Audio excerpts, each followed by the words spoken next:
Está aqui ele, requisitado por todos os canais. Aliás, deu uma bela colher de chá aqui pra gente. O Lito Souza, especialista em segurança aérea. Claro que o assunto é o acidente. Evidentemente, ele manja tudo, né? Ele já contou história. 36 anos, começou como mecânico, tinha aquele sonho lá em Santos. Tem muita gente com medo de avião, Sim. né? Tem. Mas eu acho que todo mundo tem um pouco de medo. Lógico. Eu acho... Estatisticamente, pelo menos 66% da população mundial tem algum receio de voar. Tem alguma dica pra você, sua mulher, que ela também tem mais medo? Assim, eu olho a aeromoça sempre. Se eu vejo ela desesperada, ela pra mim é um sinal que pode dar algum bizil. Não, eu olho então, mesmo. Eu ia falar. Porque ela vai avisar. E aí quando elas cochicham, eu falo, acho que não é só uma turbulência. Não, então, mas pode ser outra coisa qualquer. Pode uma estar falando do namorado da outra e ela jura que o seu namorado fez isso? Então, e aí você, ai meu Deus, o avião vai cair. Então, mas não dá pra pegar como referência. Assim, geralmente as comissárias são bem equilibradas, elas sabem... Algumas podem se sentir desconfortáveis numa turbulência, porque a turbulência em si, ela não vai causar um acidente aéreo. Tá? Isso é bom saber. Isso é bom saber. Mas ela é desconfortável. E tem gente que se sente mais desconfortável do que outras pessoas. Eu, por exemplo, pra mim é beleza. Se eu tô numa turbulência e eu tô naquelas cadeiras que deitam, aí, eu durmo. Que tem aquela queda, né? Às vezes a temperatura também, que dá uma queda livre no avião e balança. Isso é quando pega uma densidade de ar diferente. Ou, né, o ar ele se mexe como se fosse... vamos imaginar as ondas do mar. Tá bom. Então... o avião está sustentado nessa onda. Se de repente tem uma descendente, o avião vai acompanhar aquilo. Mas é pouco. Nosso corpo é que sente muito mais do que o que está acontecendo de verdade. Se você estivesse lá na frente olhando o painel dos pilotos, os instrumentos, você veria, não é tão grande o negócio como eu sinto lá atrás. Ô Lito, muito se fala aí sobre manutenção, não sei se foi esse caso, depois a gente vai entrar nesse caso da Marília Mendonça aí, mas muito se fala quando cai um avião, esses aviões menores assim, falar de manutenção. E o pessoal fica preocupado, porque é algo muito sério, né? A gente sabe com o nosso próprio carro. Às vezes a gente vai no mecânico, o mecânico fala, troquei aqui, você gasta uma nota, e o cara trocou nada, fez uma gambiarra lá. E isso acontece muito na aviação. Tem gente que fiscaliza isso ou dá pra dar um tomé igual alguns mecânicos aí fazem? Depende do que a gente está falando. Por exemplo, aviação de tráfico de drogas ou do garimpo, não vai, muitas vezes, vai acontecer um voo ali fora de algumas regras que existem na aviação. A aviação mais que é levada a sério... Avião do Pablo Escobar. Por exemplo. Esse aí era sério. Não, mas a gente fala... Mas assim... Quando você entra num site, tem um site que se chama CIPAER, que é o Serviço de Investigação e Prevenção de Acidente Aéreo. Eles têm um painel bem legal lá que você começa a clicar assim, eu quero ver 2020 quantos acidentes teve, separar pela classe, aviação executiva, particular, e aí até o motivo de acidente tem lá. Então esse é um site muito legal para você verificar determinadas coisas. A manutenção faz parte também desses acidentes, mas ela não é a maior fatia. A maior fatia engloba erro humano, que pode ser manutenção também. Manutenção também é um erro humano, mas pode ser causada também por procedimentos de determinados operadores. E isso é muito complexo. Por exemplo, muitas vezes, digamos que é um exemplo, só exemplificar, tá? Você está trabalhando de noite com chuva e você precisa abrir um motor e você precisava de uma lanterna aqui na tua cabeça para olhar alguma coisa, de noite chovendo. E você está sozinho. E aí não tem ninguém para te auxiliar e você não tem uma lanterna de cabeça porque a empresa aérea não te deu.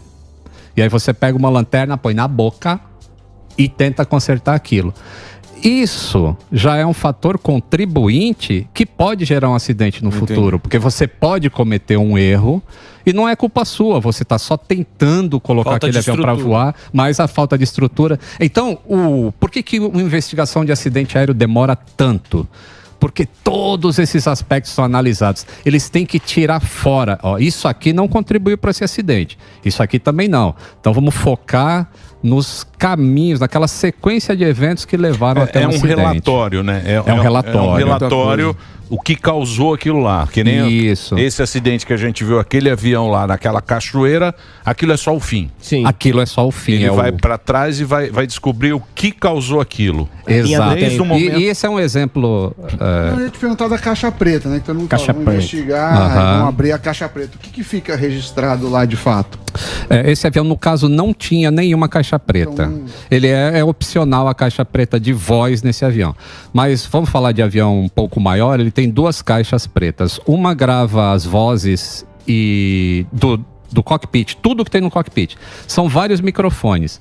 Um grava a voz do comandante em um canal, a voz do copiloto em outro canal, alguns canais de instrumento para ouvir alarmes no cockpit, e tem um microfone geral, e tem até para uma terceira pessoa que tiver também no cockpit. Então ele grava tudo que é voz.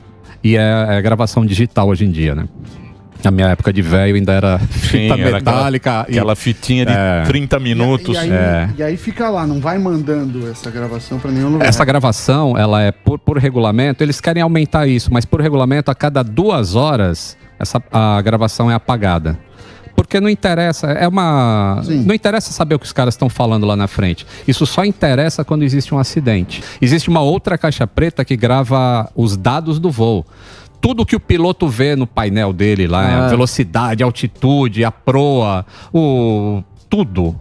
Qual a pressão que está na cabine, todas essas coisas vai para um outro gravador, que são os dados. Esse é muito importante. E aí durante uma investigação, eles cruzam os dois para ter uma ideia do que aconteceu. Não tinha nenhuma caixa preta. Esse não tem nenhuma.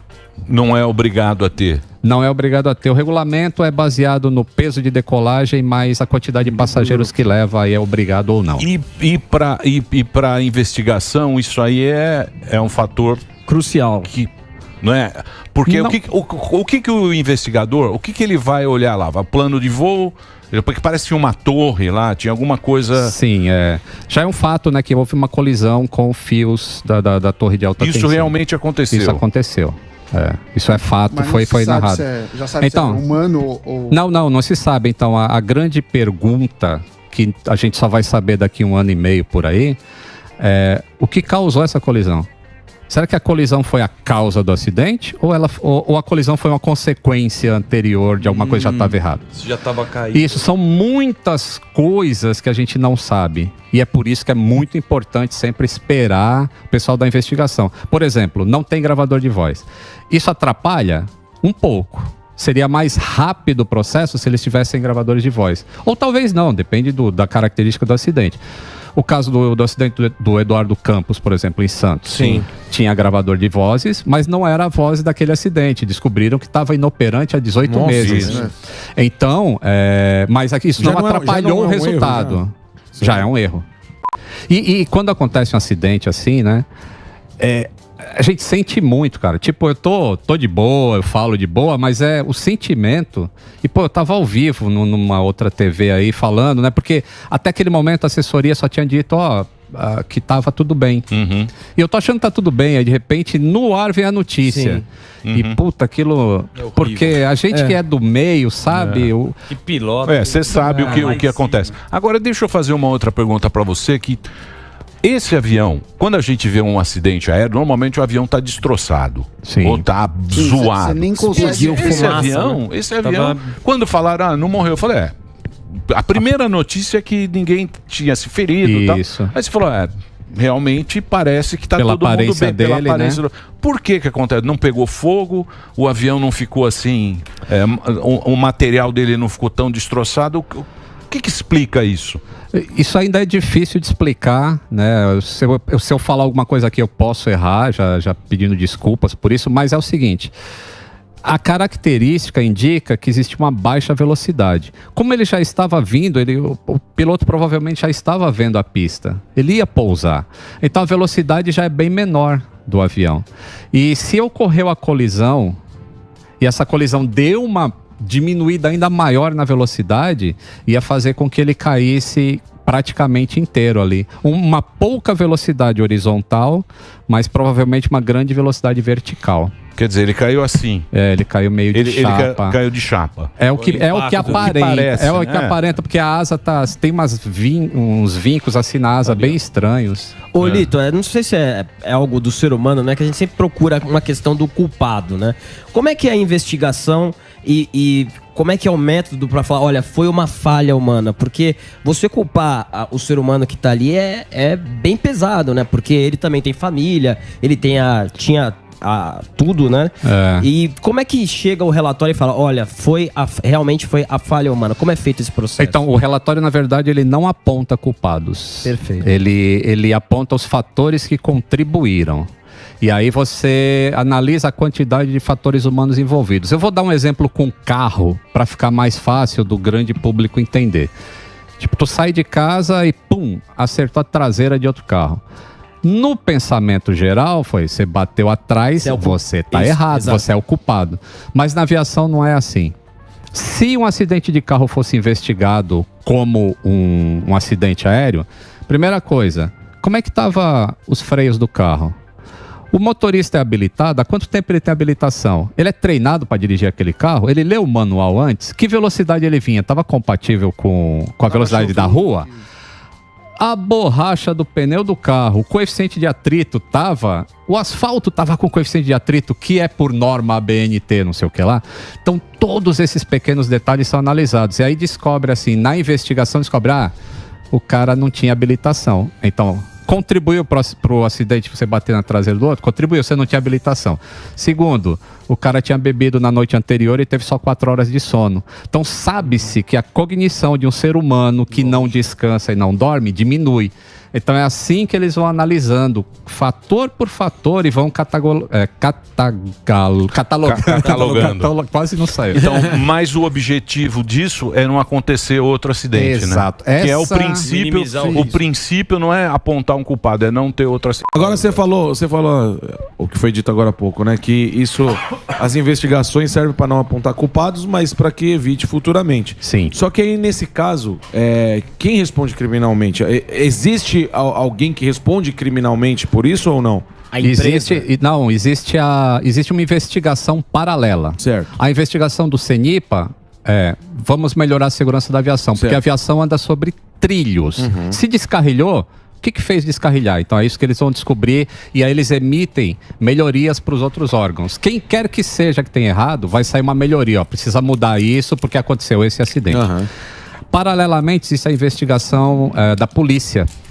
Essa busca a responsabilidade civil ou criminal, entendeu? Porque aí vai ver assim, suposição só, mas digamos que essa torre estivesse fora de lugar. Ela não está, mas se ela estivesse.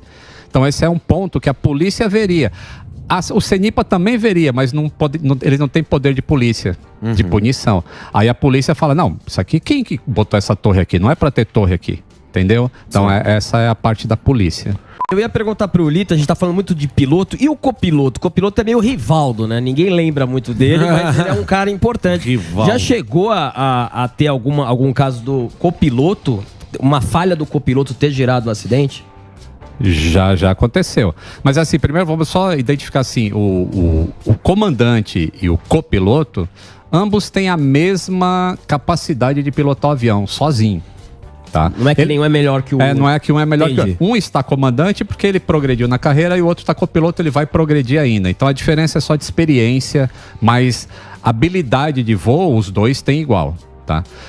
Aconteceu, tem aquele acidente do Germanwings, aquele avião em que o copiloto o piloto enfiou na montanha. Isso. Mas esse é o erro mesmo, né? Que é vontade. Não, esse foi um suicídio. Ele foi proposital? Estão descobrindo ainda coisas a respeito desse acidente, mas parece que ele induziu o comandante a sair da cabine. O comandante saiu e ele trancou a porta. Como aquela porta é blindada, depois do 12 de setembro, e aí ninguém conseguiu ter acesso e ele direcionou o avião para a montanha e... Meteu o avião nos Alpes, Boeing, com todo mundo dentro. Esse é erro. Esse é vontade. Esse é dolo. Esse é criminoso. Agora, criminoso, né? Agora, a gente tá falando assim, falha humana, falha mecânica, mas me parece que um piloto mais experiente, às às vezes consegue fazer uma manobra para, mesmo com uma falha mecânica, não ter o acidente, né? Então, às vezes, assim, não foi culpa dele, mas ele poderia ter salvado se tivesse alguma habilidade. Sim, não, isso é bastante analisado também no acidente. Geralmente, assim, é muito importante que as pessoas entendam também, não existe uma causa única que leve a um acidente. O motor caiu da asa, isso não vai derrubar o avião. O comandante morreu, tá só o copiloto, isso não vai derrubar o avião. Existem redes de segurança e elas são pensadas assim, aviação, eu costumo falar assim, é tudo pensado pra dar merda, sabe? Se isso aqui acontecer, o que a gente pode fazer para o acidente não ocorra? E ele é toda pensada assim, o avião é projetado assim. Então não vai ser um erro só que vai causar a queda do avião. Então seria ali... E geralmente isso é um negócio latente, ele vem acontecendo assim, sabe? Ele comentou o Rogério comentou do acidente do Boechat. Putz, é um acidente que demorou 30 anos para acontecer. Entendeu? É um negócio. E esses erros latentes, que chamam. O erro ativo é o seguinte: o mecânico chegou lá, trocou um pneu, esqueceu de dar o aperto na porca, o avião vai decolar, a roda cai fora. É um erro ativo. Errei e aconteceu o problema. Mas o erro latente é o que a aviação se preocupa mais em identificar, porque esse demora para aparecer. E é esse que a gente evita. Ô, Lito, e a gente tá falando aqui, né, dos acidentes e sabotagem, porque a gente vê bastante teoria, principalmente na época do Eduardo Campos e também do Teorias Zavascki. Como é que é feita a análise e considerada quando realmente é uma sabotagem? Esse é um ponto interessante de falar, porque assim... difícil, né? O vídeo que eu fiz do Eduardo Campos, ele tem 32 minutos explicando passo a passo como é que chegou à conclusão do que causou aquele acidente. E aí no comentário eu olhei lá, pra mim foi sabotagem, foi crime político. Mas por quê? É muito difícil você sabotar um avião, para começar. E por que o problema daria na arremetida? Se a arremetida já foi um problema anterior, assim, porque o avião ele vem para pousar, se ele arremeteu é porque alguma coisa não deu certo. Então, e por que só depois da arremetida vai dar o problema? Mas uma das coisas investigadas é isso. A sabotagem indicaria assim... Por que é difícil sabotar um avião? Porque antes de cada decolagem são feitos vários testes. O piloto testa várias coisas no avião. E se alguma coisa que é importante que ele está testando está sabotado, já vai aparecer antes da decolagem. Entendeu? Então por isso que eu não acredito muito em sabotagem. Sempre tem uma luz que vai acender. Você cortou um fio, né? Em filme. Vou cortar esse fio porque vai... Muito filme, né? Muito filme. Muito filme. Muito filme. Muito filme, Lito. E aí você explica direitinho, o cara fala, eu sei que 30 minutos. Eu sei que foi sabotagem. Foi sabotagem, esse cara não sabe de nada. Litão, obrigado por você ter vindo aqui. Obrigado. Mais uma vez eu vou passar, o canal dele é muito legal. Aviões e Música. Foi o primeiro canal, né? Foi um dos primeiros de aviação. Primeiro canal de aviação. Hoje é o maior, a gente está chegando em 2 milhões. Pede aí falta só 100 e poucos mil. Então, pra chegar. chegar em 2 milhões. Ajuda.